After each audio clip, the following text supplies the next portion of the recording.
Sodaati wayyu, jaaltitti wayyu, intalti mucaa kiyyaa anaa wayyu.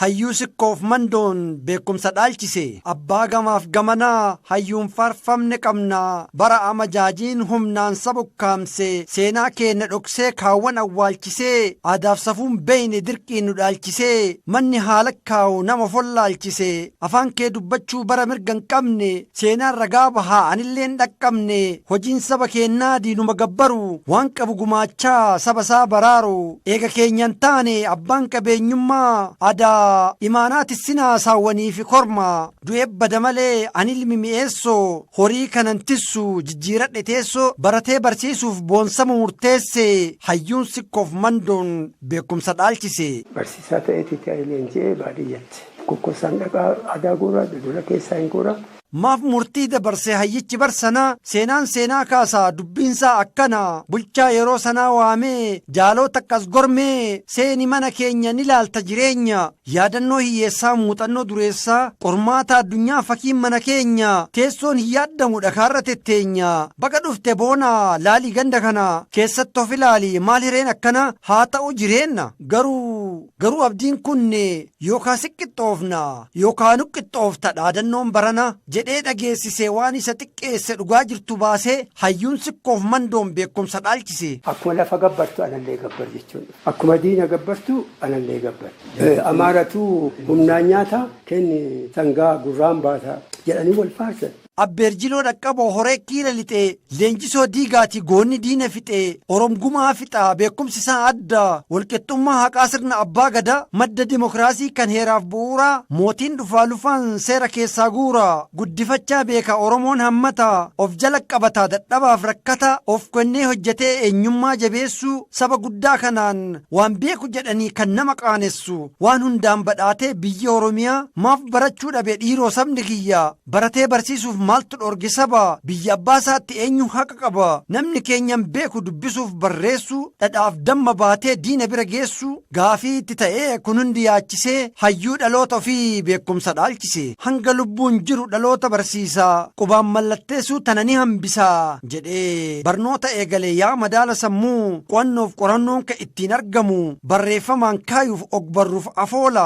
iccitiin ol kaayuuf seenaaf dubbii qola dhaloota dhaalchiftee qubee addaan baaftee du'aa jiraachiftee kufaa lafaa kaaftee barnoota bu'uuraa ga'eessaaf idilee baddaa fi gammoojjii barsiise lammiilee dubbii sirna ambaa teessoo odaa jala eenyummaa deebifteef hedduun si maalala hoolaa rakkoo kaaftee sirna falaaf qalaa namni ati barsiiftee rakkoof mala kabaja kaadhimaa fi daayyaa deebisee hayyuun qeerroof qarree beekumsa dhaalchise ciinisaa aadaa dargaggeessa amma sikkara deebisee fuudhaa fi heeruma akka hin daganne dhoofsisaaf geega'oo manaaf foonaa guutaa gadhaaba manba'oo hamileen cabsina sababa oli guura fuudhaa fi heerumaaf ulaagaan handhuura jahan jabbii qaraxaa fuudhee heerumsiisee hayyuun dhiiraaf dhalaa beekumsa dhaalchise. Handhuuraa haadha abbaa qofa kan kennamu. Handhuuraan haadha abbaa jabbilee qaraxaa jedhanii jabbii jaha oofanii san keessa abbaafillee haadhaafillee jibicha qaban raadannoo qaban.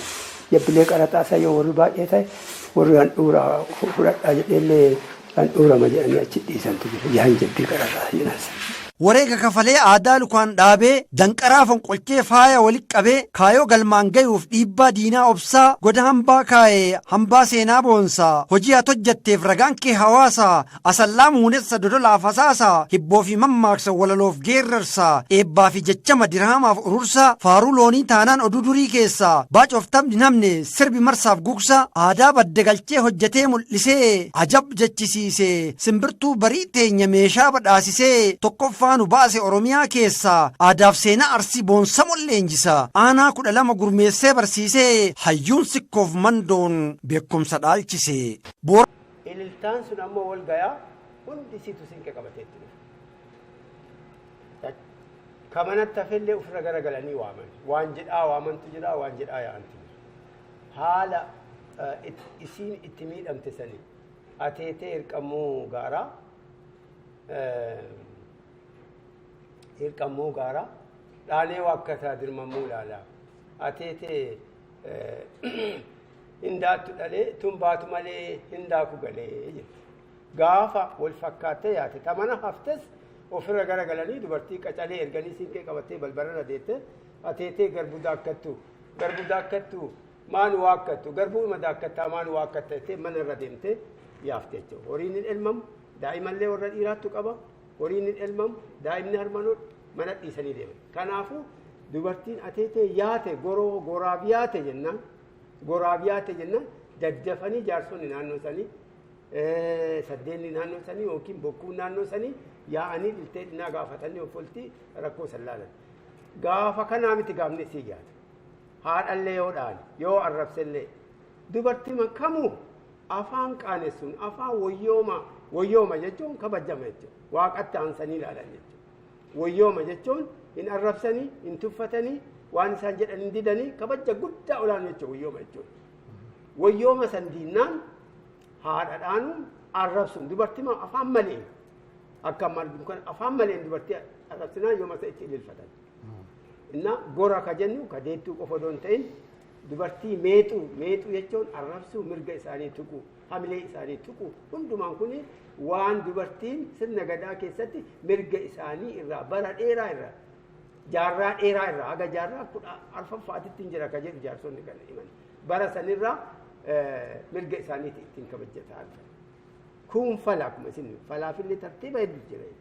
kun araara wayyooma qabaannaan jaarsonni addaan qabu yoo dadhaban ollaa wallolinna daangarratti wallolinnu gosti lama ta'anii wallolinnu addaan qabu yoo dadhan dubartii iyyatan dubartiin siinqee qabattee fala qabattee iyyatee isin jidduu seente akkuma waan dhufeetitti isarra uttaalanii jennaan hin abaaranii siinqee itti gombisanii abaaran dubartittu yoo dhufan iltee dhinnaa hobbaa iltee dhinnaa ijarraa nagaa wayyoomaati marga kennaa offolchaa jedhan fardarra yoo jedhan hin bu'an eeboollee yoo qabatan duubaan lafa kaa'anii sardoo kennaniif ni offolchaa jedhaniin akkuma amma isin jedhe isaan jedhan kan namni tokko didee qaxxaamuree waan ija kiyyaan arge didee qaxxaamuree bira dhufe siinqee itti gombiftee abaarraan namichi sun dhafe nuti akkanuma siinqee itti gombifame waan tokko jenna yoo meexame ammoo yoo meexan yoo arrabsan ammoo waa sadiin fixan naqaa qalaa maraa jedhan akka ulfaatina miidhama nama dubartii meexamtee saniin horii qalanii yeroo baay'ee horiin qala horii sa'aati yeroo baay'ee dubartii sanuu horii coomoo gara nyaattu namichi sun akka gocha san ittiin deebine lammaffaa ammoo horii san yoo qalan kun ammoo daadhii naqanii araarfatan kun ammoo yookiin ammoo hin uwwisan gaafa kana ammoo araara guddaa bu'a namichuma akkasin meexe san dhaane san arrabse san miila isaanii jala jigee eebbisiisan yoo inni illee bade yoo inni dhokate yakka kana hojjate yoo jaarsota jalaa miliqe addaan yaa'ee warri isaa yaa'ee horii fidee qalee araarfatee isa suphee fida jechuudha. Haga dubbiin tun dhumtutti haga dhugaan isaanii baatutti maa ji'an gahin maa torbaan hin gahin manatti hin deemu. Ji'a dhiisi guyyaa 3-4tti daa'imni dararama horiin dararama dafanii fixan.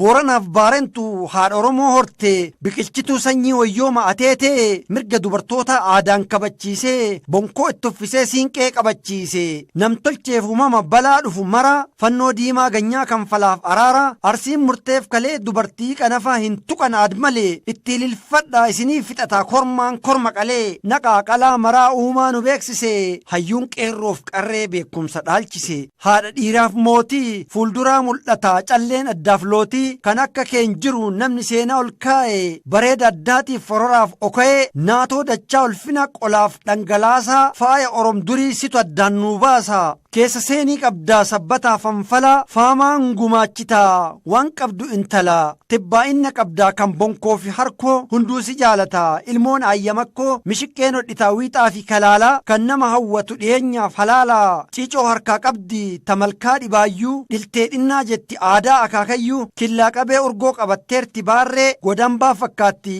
daawaadhumas maarree marqaabuna qalaa shandhee qorinyaanna caccabsaa micciirra dhandhamnee finiina caalaa harkaan sooranna gariin isaa mooqqaa situ nu barsiise walqixxummaa haqaa albuu finaajaaf kabalaa aadaan kee bosona hunduu keessa galaa amala sirreessaa namaa fi beeyladaa seera ittiin barsiisuuf gaadiif meexa qabda tan qoorara ruufaa aayyoo qoma bassaa gombisaan qomarra ateetee mul'isa martiin unkuruura wayyaan kee hiriira milkaa'ina dhiiraa situu duuba jira cagginoo hin haftu siinqee harkaan dhabdu waan jette awwaataaf rabbiin isiin qabdu seeraanis olaanaa hangaf abbaan bokkuu mana kitaabaatii hayyoomni isaa dhanqu barsiisee qoratee heddus nu barreesse hayyuun sikkoof mandoon beekumsa dhaalchise barreessaa fi dhiyeessaan jibriil Huseen. akkanumattis ammoo aadaa keenya yoo hin beekin aadaa hojiitiif aadaa qaroomina beekumsa xabboo ka jennu kan kaleessaa kan akka ibboo kan akka mammaaksaa kan akka oduu durii abshaalummaa yookiin qarummaa fi mala rakkoo ittii kun kanneen barachuu qaban. Kanaafuu aadaa hojii eessarraa ka'uu qaba. Akkuma amma isaan kakaasan wanta akka odoontuun dhibira kan lubne jira. Kunis maali? Mana barumsaa keessatti gaheen guddata. Kaarikulaamiin yookiin ammoo sirni barnootaa akka sadarkaa amma uummanni jirutti jijjiirame bifa ummata qaroomsuu danda'u aadaa hojii barsiisuu danda'uun gadi rirfamu achirraa ka'u hundeen qaroominaa barumsaarra jechuudha. Kan baratee ba'eetu waan tokko hojjechuu danda'a. Gama biraatiin ammoo hanqinoonni guddaan tokko kan jiranii dargaggoota aadaa hojii barsiisuu fi gurmeessuu qofa odoo hin ta'in gurmeessanii biraa deemuu odoo hin ta'in waan qoratanii ogummaa'aan dandeettii isaanii cimsan waan akka kaleessa bifa daboo bifa qaboo bifa wonfalaa gamtaan hojjechuuf gurmaayanii hojjechuu kanatu hanqina qaba jechuudha. Ammallee bakkuma jiru